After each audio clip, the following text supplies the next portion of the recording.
Olá, meu amigo do canal Guia da Automação, tudo bem? Sabe aquele módulozinho Wi-Fi?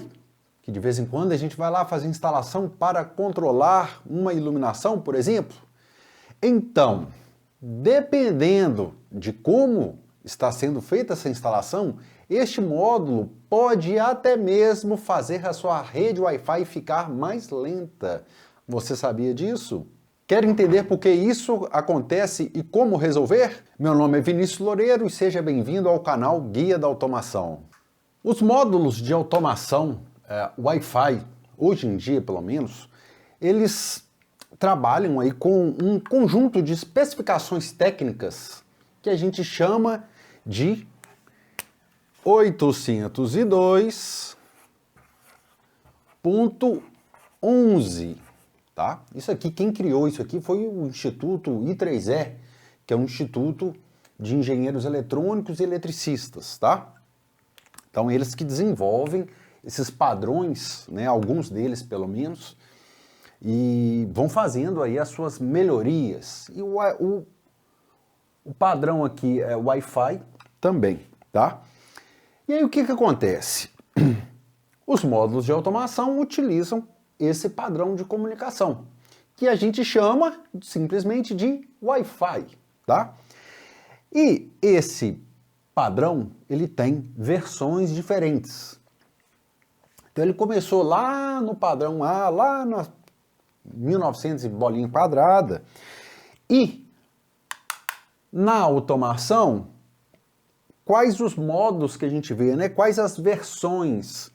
Então a gente vê 802.11 na versão B, 802.11 versão G, 802.11 versão N. Talvez você já tenha visto essa nomenclatura aqui em roteadores. Mas aqui no módulo de automação acontece a mesma coisa. Por quê? São as formas que o módulo consegue trabalhar comunicando com o roteador. Agora vamos começar a pensar na especificação técnica, tá? De cada um. Você fala, o que isso tem a ver com automação? Calma, calma, calma que você vai ver. Especificação técnica, aqui ó, a gente vai falar somente de dois parâmetros, na verdade, não vai ser um não, vão ser dois. Então, primeiro parâmetro, a velocidade, né, a taxa de transmissão que esses modos aqui costumam trabalhar. Então, aqui é a versão B, tá? É de 11 megabits por segundo. A versão G, 54 megabits por segundo, tá? E a versão N consegue até mais, porque ela muda a largura do canal e tal. Mas vamos concentrar nessas duas aqui. E aí, o que ocorre? É que na automação, tá? Principalmente, isso acontece com outros tipos de equipamentos. Os equipamentos mais antigos, que às vezes só trabalhavam aqui na versão B. Tá? E na automação, eles trabalham normalmente nos três modos. E o problema é que ele muda isso aqui automaticamente, não é a gente que escolhe. Então a gente tem que dar condições para o módulo para ele trabalhar nas versões mais superiores, né? Seja a G ou a N. Por quê? Quando o módulo de automação está trabalhando na versão B, ele vai forçar o roteador da rede Wi-Fi a trabalhar numa velocidade mais baixa para comunicar com ele. Isso acontece, né, vamos dizer assim, a rede fica mais lenta o tempo todo? O tempo todo não, tá? Isso é até um mito. Não fica lenta o tempo todo, mas toda hora o roteador precisa de comunicar com os módulos de automação Wi-Fi. Toda hora. E eu vou te explicar por quê também. E aí toda hora ele precisa de baixar a velocidade. Então, toda hora ele está trabalhando lá, ó, velocidade no talo, e de repente pá, tem que conversar com o módulo de automação que está em 11 megabits. Ele lerdou, comunica, voltou, pá, velocidade alta de novo, tem que conversar com outro módulo, baixa para 11 megabits por segundo, tá, conversa. Tu volta de novo, velocidade, aí fica nisso. Qual que é a questão? Né? A gente não consegue controlar em qual modo que um módulo de automação vai trabalhar, né? Qual modo aqui do Wi-Fi. Só que a gente pode oferecer melhores condições para o módulo para que ele não utilize principalmente aqui o modo 802.11b. Como que a gente faz isso?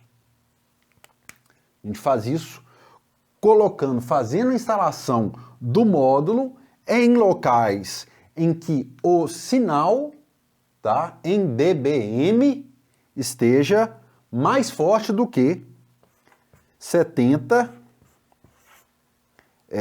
dBm. Tá? Então, o seu sinal tem que estar pelo menos 70 dBm. Se você faz isso, você tem uma maior chance do seu módulo não trabalhar aqui no modo B. Tá? Então, tudo vai ficar, vai funcionar melhor. Porque a potência de transmissão do módulo tem a ver com o modo. Então, aqui, ó, por exemplo, ele consegue trabalhar numa potência mais alta. Vamos supor aí, ó, 20 dBm, tá? Vamos supor aqui, ó, que e é aproximadamente isso, tá? 20 dBm quando está trabalhando no modo B, 17 ou 15 dBm quando está trabalhando no modo G e aproximadamente 13 dBm quando está no modo N. Então, aqui, ó, quando ele está nessa velocidade, nessa taxa de transferência menor, né, que aí a comunicação vai ficar mais devagar, ele consegue ter uma potência de transmissão maior. Então, o módulo, quando a gente pega um módulo e faz a instalação dele lá na caixinha, no espelho, 1,20 m de altura, é o que a gente chama de ambiente complexo, tá? Aquilo é um ambiente complexo.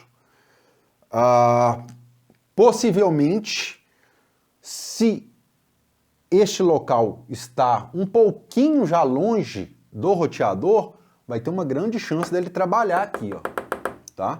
E aí vai ter uma lentidão toda vez que precisa de comunicar. Quantas vezes que um módulo Wi-Fi comunica com o roteador? Mesmo que você não esteja dando comando nenhum, por exemplo, para ligar ou desligar uma lâmpada. Em sistemas de automação, principalmente sistemas sem fio descentralizados, tem um recurso que é da arquitetura do software, principalmente da parte de servidores, né? Que ele precisa de comunicar com os dispositivos para saber como que está a situação dele. Está vivo? Está morto? Está ligado? Está desligado? O que aconteceu? Como é que você está aí? Né? E isso chama heartbeat, né? Que é a batida de coração. Então, o servidor lá, ó, manda uma requisição aqui para o módulo, pá, e o módulo retorna para ele. Né? Retorna para ele quem? Para o servidor. Retorna, ó, tô vivo aqui, continuo com a lâmpada apagada e passa mais informações, obviamente. Mas tem isso, né? Então, quando a gente está fazendo uma instalação de um módulo de automação Wi-Fi, a gente tem que dar condições para o módulo dele trabalhar pelo menos aqui, né? No modo G, é que ele vai ter uma taxa maior e a potência de transmissão dele ainda está boa, tá? Então, evitar o modo B desta forma, tá? Fazendo, então, uma análise de todo o ambiente que a gente vai fazer a automação. Apesar de ser um assunto não muito, né, familiarizado para os eletricistas, mas isso aqui para quem, né, trabalha com redes é uma coisa corriqueira. E Para nós que trabalhamos com automação, né, isso aqui tem que ser uma coisa que fique clara na cabeça da gente, né? Isso aqui não pode ser uma coisa muito distante. Então, a gente precisa entender que existem esses modos e, de acordo com a forma com a qual a gente instala o módulo, vai forçar ele a trabalhar em um desses modos. Gostou do vídeo? Deixa eu curtir, faça a inscrição aqui no canal Guia da Automação e aguarde aí os próximos vídeos. Muito obrigado e até o próximo.